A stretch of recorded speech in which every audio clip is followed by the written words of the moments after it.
आज का टॉपिक है घर कब खरीदूं और एसआईपी से खरीदूं या ईएमआई से खरीदूं। तो पहला जो क्वेश्चन है घर कब खरीदूं, एकदम सिंपल आंसर है, जब तक अपना पैसा ना हो तब तक नहीं खरीदना है।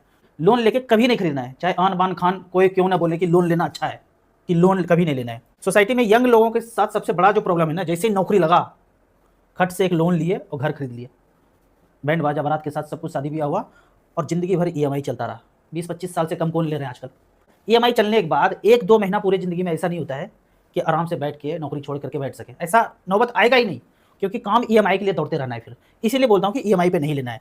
यहाँ पे मैं हमेशा बोलता आया हूँ, मैं खुद अपनी ज़िंदगी में किया हूँ, जहाँ पे भी ऑफिस है, जहाँ पे भी आप काम करते हैं, उसके आसपास ही घर होना चाहिए।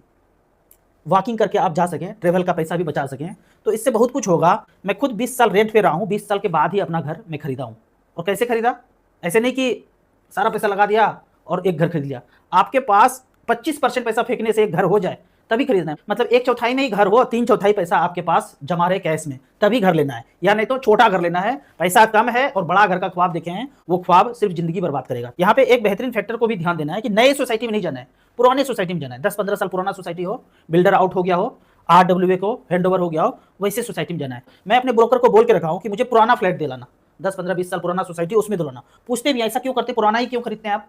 पुराना खरीदने में फायदा ये है, मान लेते हैं आज से 15 साल पहले कोई घर 25 लाख का था, 15 साल के बाद वो 50, 55, 60 में भी बिकता है ना, लगता है कि बहुत छप्पड़ फाड़ के रिटर्न आ गया। तो नॉर्मली 25 लाख का घर पुरानी सोसाइटी में 50, 55, 60 में मिल जाएगा। लेकिन ये 25 लाख रुपया अगर आप मार्केट में इन्वेस्ट करके, म्यूचुअल फंड में इन्वेस्ट करके रहेंगे तो कितना होगा, ये आप होमवर्क करके एक देख लीजिए। मैं यहाँ पे उदाहरण के तौर पे मिड कैप को सेलेक्ट कर रहा हूँ और 25 लाख रुपया वन टाइम यहाँ पे छोड़ता हूँ। और पिछले 15 साल में HDFC मिड कैप ने कितना बनाया है, कोटक मिड कैप ने 25 लाख वन टाइम का 2 करोड़ 68 लाख बनाया है। सबसे बॉटम में जो है उसका क्या रिटर्न रहा है, 13.84 के परसेंटेज के रिटर्न से टॉरस मिड कैप ने 25 लाख का 1 करोड़ 75 लाख बनाया है। बाकी आप स्मॉल कैप मल्टी कैप में खुद से चेक कीजिएगा। अब यहाँ पे मान लेते हैं किसी का सैलरी जो है 50,000 से स्टार्ट हुआ, ठीक है, कम से भी हो सकता है, उसके रेशियो में आप कैलकुलेशन कम कर लीजिएगा।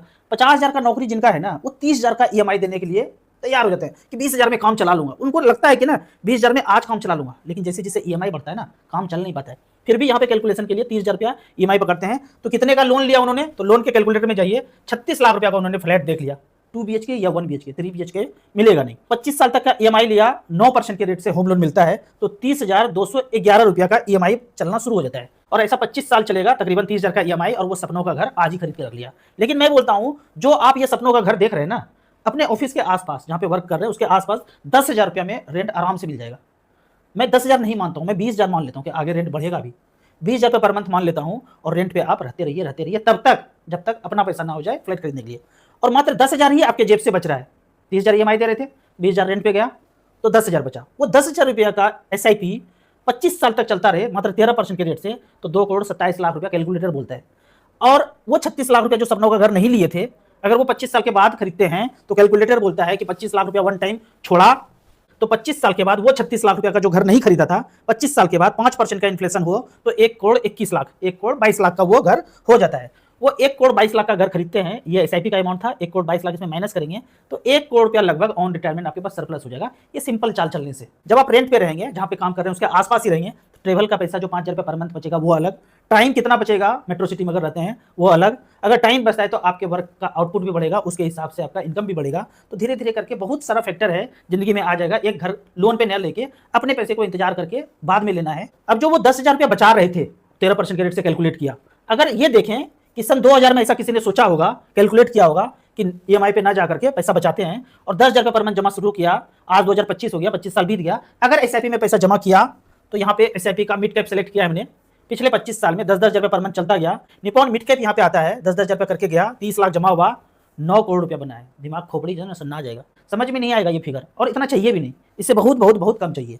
लास्ट वाला फंड देखते हैं, टॉरस वाला, तो 14.93% के रिटर्न से 2.69 बनाया है। एवरेज मिड कैप ने 19.25% का रिटर्न दिया है। अब यहाँ पे सोसाइटी में जो सबसे बड़ा बीमारी है ना, जैसे नौकरी लगा और पोस्टिंग चेंज हुआ, हर पोस्टिंग में एक एक फ्लैट चाहिए, पोस्टिंग चेंज, फिर 1 फ्लैट, 2 फ्लैट, 3 फ्लैट, एक ईएमआई बंद, दूसरा ईएमआई शुरू, दूसरा बंद, तीसरा शुरू। ये बीमारी जिंदगी में लगा हुआ है। मैं बहुत से लोगों से सर्वे करके पूछा हूँ, आप जो ये नौकरी कर रहे हैं, 30 साल 35 साल नौकरी कर चुके हैं और एज 50, 52, 53 हो चुका है, अगर आपका वो लोन ईएमआई नहीं चलता होता तो क्या ये नौकरी करते? तो एकदम ही झल्ला के कहते हैं, अगर ये ईएमआई नहीं चलता होता, लोन नहीं चलता होता, बिल्कुल भी नहीं करते। तो फंसे क्यों? दूसरे दूसरे सिटी में भी घर था, तो यहाँ फंसना जरूरी था। इतने दिनों में समझ में नहीं आया कैलकुलेशन। एक चीज़ और जिंदगी में टाइम टू टाइम बदलाव होते रहता है। 15-20 साल जब आप गुजार देंगे ना, चाहे 10 साल, 15 साल, 12 साल रेंट पे रह के गुजार देंगे, तो पता चलेगा बाद में कि एग्जैक्टली कहाँ पे रहना है। आपने जो पहले पीछे शहर में घर लिया था, वहाँ तो आप रह ही रहे थे, वो सोचा भी नहीं था कि वहाँ रहेंगे। अभी जाके सोच रहे हैं कि उस सिटी में तो रहना ही नहीं था, रहना ही नहीं है। क्योंकि जब जहाँ चेंज होते हैं ना, वहीं पे लोग परमानेंट बसना चाहते हैं। लास्ट पोस्टिंग जहाँ होते हैं वहीं बसना चाहते हैं।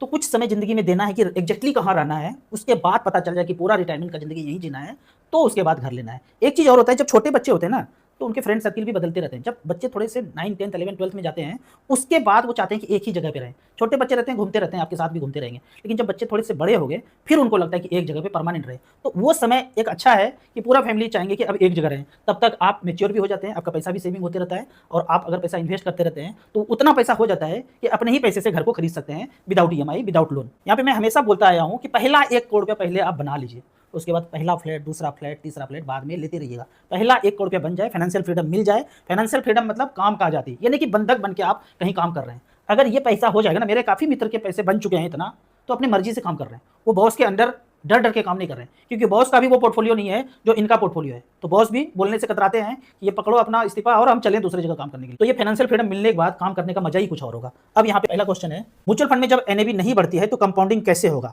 बिल्कुल भी नहीं होगा। अगर म्यूचुअल फंड में एनएवी उनका बढ़ा ही नहीं, तो बिल्कुल भी नहीं होगा कंपाउंडिंग। यहाँ पे देखते हैं निपॉन ग्रोथ फंड जो 95 से शुरू हुआ, 10 रुपये का एनएवी शुरू हुआ, और ये चलते चलते आज का जो एनएवी है रेट, वो आज का एनएवी है 4167 रुपया। आप कहते हैं कि 10 रुपया से बढ़ता ही नहीं, तो बिल्कुल नहीं मिलता कंपाउंडिंग। लेकिन ये हुआ है तो कंपाउंडिंग हुआ। क्यों वही 10 रुपये पे नहीं रुक सकता था और वो बढ़ेगा ही बढ़ेगा, इसको थोड़ा डिटेल में जान लीजिए। मान लेते हैं कि निपॉन ग्रोथ फंड ने पैसा, जो फंड मैनेजर लगाया, वो इतने स्टॉक में पैसा लगाया, होल्डिंग है यहाँ पे।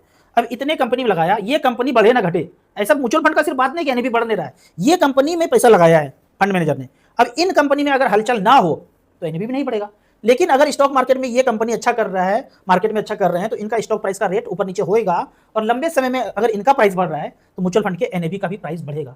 तो जरूरी नहीं है कि वो एक जगह पर रहे। हाँ, शॉर्ट टर्म के लिए अगर आपने एनएवी 100 रुपये पे एंट्री किया और वो 98, 95, 80 तक गया तो लॉस दिखता है, लेकिन बने रहेंगे, डाइवर्सिफाइड इक्विटी है, mid cap, small cap, multi cap, flexi cap है, तो जरूर लॉन्ग टर्म में एनएवी उनका बढ़ेगा, तो कंपाउंडिंग आपको नजर आएगा।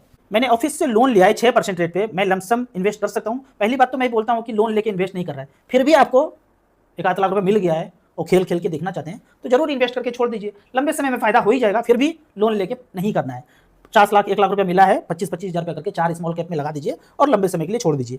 मुझे 25 लाख रुपया लमसम वन टाइम इन्वेस्ट करना है 13 साल के लिए, फंड सजेस्ट कीजिए। अगर 13 साल ही एग्जैक्टली टाइम है तो एक स्मॉल कैप, बाकी मल्टी कैप, फ्लेक्सी कैप ले सकते हैं। अगर मल्टी कैप में यहाँ पे बात करता हूँ, 13 साल ही हमने सेलेक्ट किया है। आप खुद से जो ना होमवर्क करना है, ऐसे नहीं मैं बताऊंगा ना तो आप कर भी देंगे, थोड़ा बहुत पैसा बढ़ेगा या घटेगा, आप एग्जिट होकर निकल जाएंगे। तो खुद से कैलकुलेट करना है। तो यहाँ पे AMY हमने सेलेक्ट किया है, निपॉन मल्टी कैप अच्छा फंड है, ICC multi cap, quant multi cap, उसके बाद एक फ्लेक्सी कैप देख सकते हैं, एक small cap SBI 250 index, HDFC small cap, इसमें लगा करके आप बराबर बराबर लंबे समय के लिए छोड़ सकते हैं। लेकिन फिर भी 25 लाख रुपये आपके पास है तो एक ही बार में नहीं लगा देना है। अभी 10 महीने 12 महीने के अंदर आपको डाइवर्सिफाइड करके हर महीने में थोड़ा थोड़ा करके 1 साल के अंदर सारा पैसा लगा देना है, एक ही साथ लमसम वन टाइम नहीं लगाना है। राजू जी नमस्कार, आपके चक्कर में 3 साल से SIP कर रहा हूँ, रिटर्न बहुत कम मिला है, निगेटिव भी हो सकता है। हमने भी जो पहला शुरुआत किया था 3000 का SIP, उस फंड का नाम है Nippon India growth fund, Nippon India mid cap नाम चेंज हो गया है। 3-3 हज़ार रुपये पर मंथ चलता जा रहा है, 2010 से लेकर अब तक 15 साल बीत गया। 8,82,000 जमा हुआ है, बीच बीच में टॉपअप भी किया हूँ जब मार्केट गया है। 882 9 मान लीजिए, 9 लाख का 47,41,000 रुपया दिख रहा है। अगर रिडीम करूं तो ये पैसा 3 दिन के बाद अकाउंट में आ जाएगा। रिटर्न 19.9 का दिखा रहा है। लेकिन जब हमने ये शुरुआत किया 2010 से, तो 2013 में मेरा भी SIP का रिटर्न निगेटिव में था, लगभग 1,15,000 जमा हुआ था और 95-96 हज़ार इस टाइप का था।